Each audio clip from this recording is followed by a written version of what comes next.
In today's class, I want to talk about marriage counseling.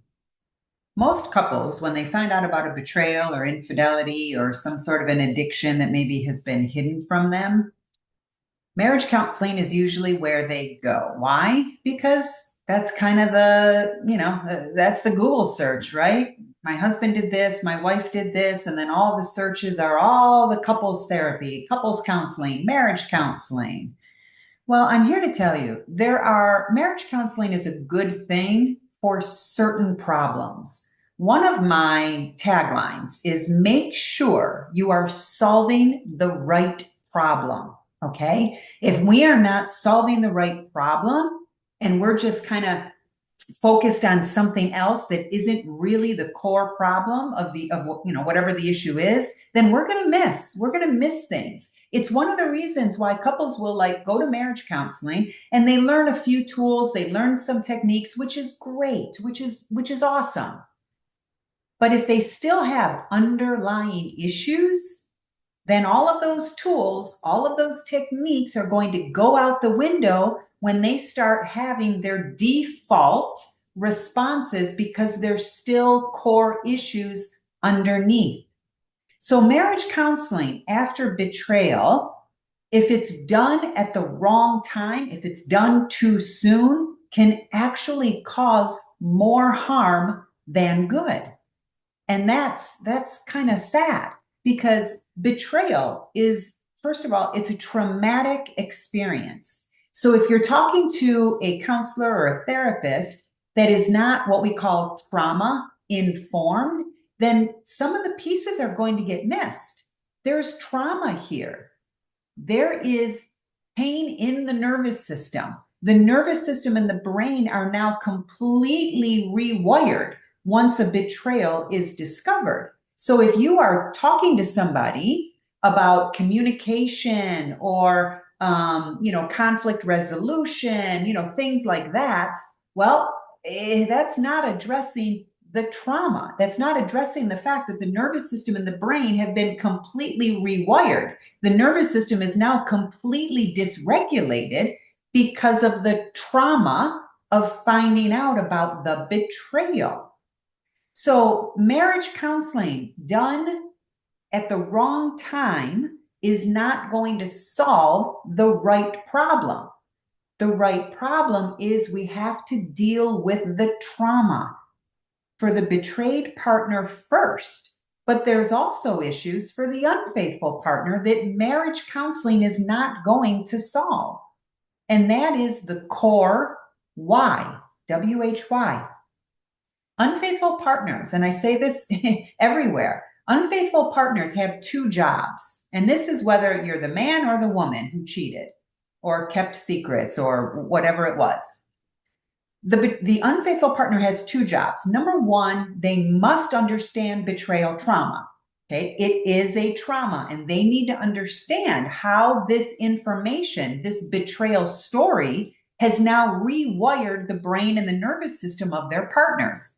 That's the trauma piece. So the unfaithful partners need to understand betrayal trauma. And if they're going to marriage counseling and talking about communication and conflict resolution and love languages and personality styles, but they're not understanding what is betrayal trauma, then there's going to be a lot of pieces missing in the recovery journey or the reconciliation journey. The second thing that the unfaithful partners have to do is uncover their core why. Again, WHY. Why did they do this? Why did the unfaithful partner make this choice or those choices? How did they justify in their own minds the fact that they were going to cross their own moral compass? That's not for marriage counseling. That's an individual therapy issue. The unfaithful partner is not going to uncover the deep core root causes of why they did what they did in marriage counseling.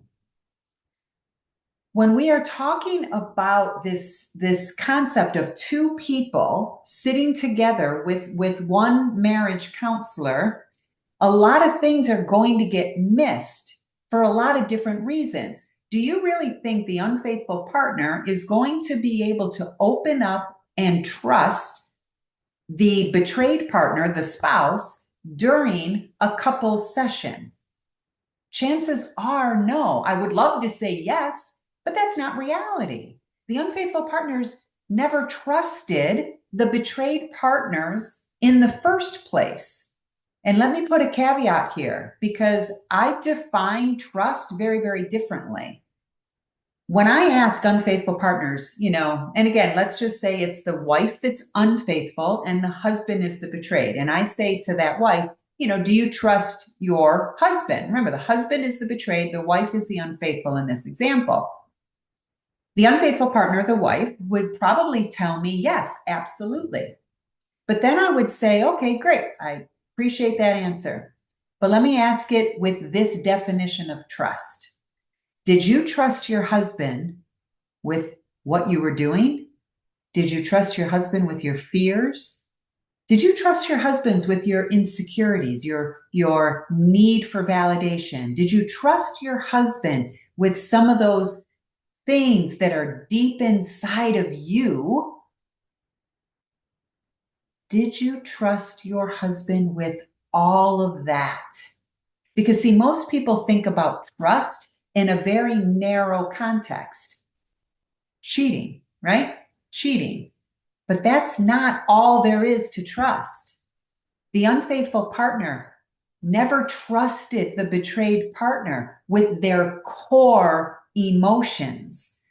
A lot of unfaithful partners are emotional suppressors, and that was something that they learned early on.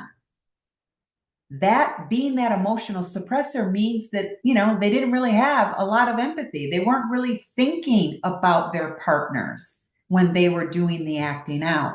So they didn't trust their partners, maybe never. Some unfaithful partners, when I really talk to them about that deeper definition of trust, so many unfaithful partners will finally say to me, Beth, I don't think I've ever trusted anybody based on that deep definition of trust. And I'm like, yeah, I know. So now we're going to expect that person who doesn't trust with the deeper fears and insecurities, right, to start opening up in a couple's session. That's not realistic. The unfaithful partner needs to start learning how to trust. Well, they're not going to learn how to trust somebody else until they learn how to trust themselves. That's an individual journey. So I know that was kind of a bit of a tangent, but it's an important distinction when we're talking about trust. So let's get back to marriage counseling. Again, you've got two people. They need two very different things. The betrayed partner needs help processing the story and then regulating the nervous system because of the trauma. So the betrayed partner needs a trauma-informed person to work with, somebody who understands betrayal trauma specifically. And so many marriage counselors who are great marriage counselors out there, but if they haven't gone through betrayal, it's going to be really hard to explain to them about those ruminating thoughts, about the looping that happens in the brain, about the triggers that come out of nowhere.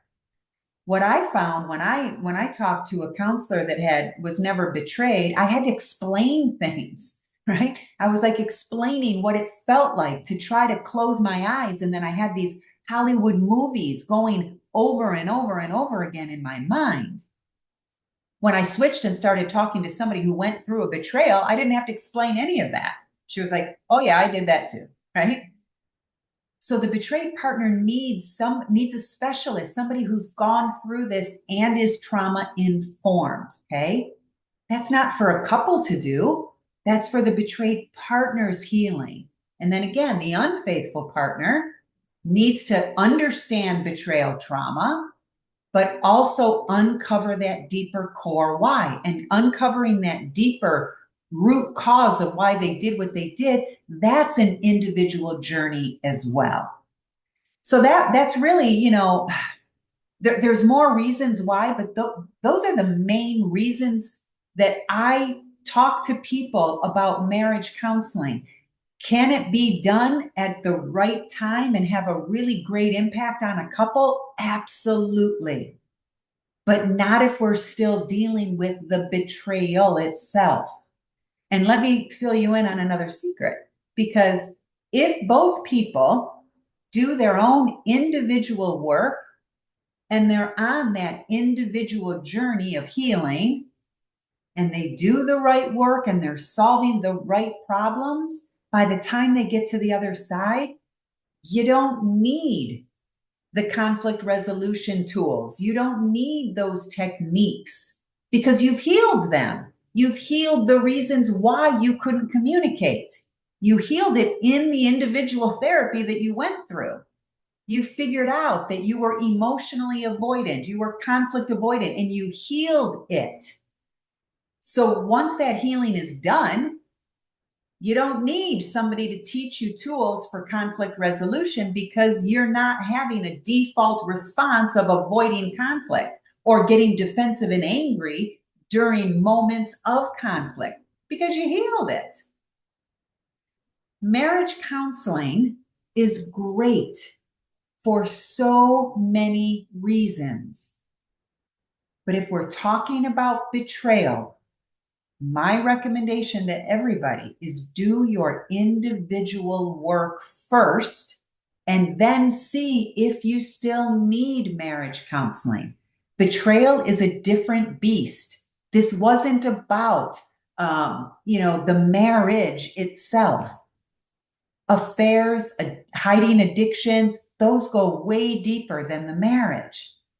I always say marriage is a word. A word cannot have a problem. It's just a word. Okay.